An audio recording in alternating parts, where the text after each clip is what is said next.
ایمان ابو طالب۔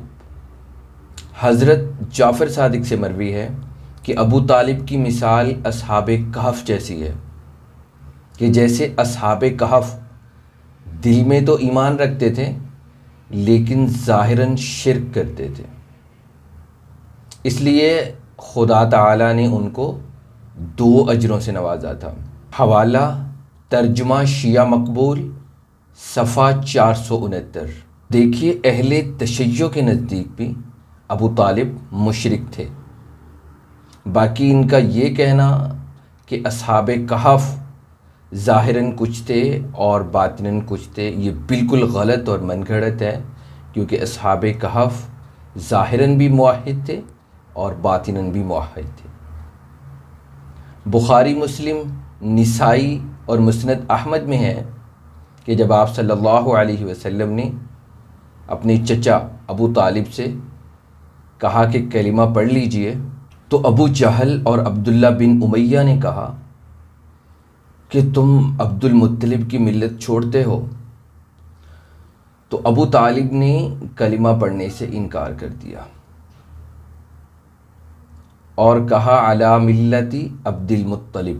اور کچھ روایات کے مطابق ابو طالب نے آگ کو ترجیح دی کلمہ پڑھنے کی شرمندگی پر۔ پھر چچا کے دنیا سے جانے کے بعد آپ صلی اللہ علیہ وسلم ان کے لیے استغفار کرتے رہے، تو یہ آیت کریمہ نازل ہوئی، انک لا تہدی من احببت ولکن اللہ یہدی من یشاء۔ جسے آپ چاہتے ہیں اسے ہدایت نہیں دے سکتے، لیکن اللہ جسے چاہتا ہے ہدایت دیتا ہے۔ شیعہ تفسیر برہان جلد 3 صفحہ 21 پر ہے کہ یہ آیت کریمہ ابو طالب کے حق میں نازل ہوئی۔ ترجمہ شیعہ مقبول صفحہ 469۔ اس آیت کریمہ کے حاشیے میں تفسیر قمی کے حوالے سے یہ مذکور ہے کہ یہ آیت کریمہ ابو طالب کے حق میں نازل ہوئی۔ تو دیکھیے، اہل تشیع کے نزدیک بھی ابو طالب شرک کرتے تھے، اور پھر یہ بھی انہوں نے مانا کہ قرآن کریم کی یہ آیت کریمہ ابو طالب کے حق میں ہی نازل ہوئی تھی۔ آپ کو اہل تشیع کی معتبر ترین کتاب سے حوالہ دیا ہے۔ اب آ کر آگے وہ یہ کہتے ہیں کہ البتہ آپ صلی اللہ علیہ وسلم کے چچا ابو طالب دل میں ایمان رکھتے تھے۔ اب یہاں پر سوال یہ ہے کہ اگر کوئی شخص دل میں ایمان رکھتا ہو اور ظاہراً شرک کرتا ہو تو کیا ایسا شخص مومن ہو سکتا ہے؟ تو پھر اس کو یہ بھی ثابت کرنا ہوگا کہ ان کے دل میں واقعی ایمان تھا یا نہیں۔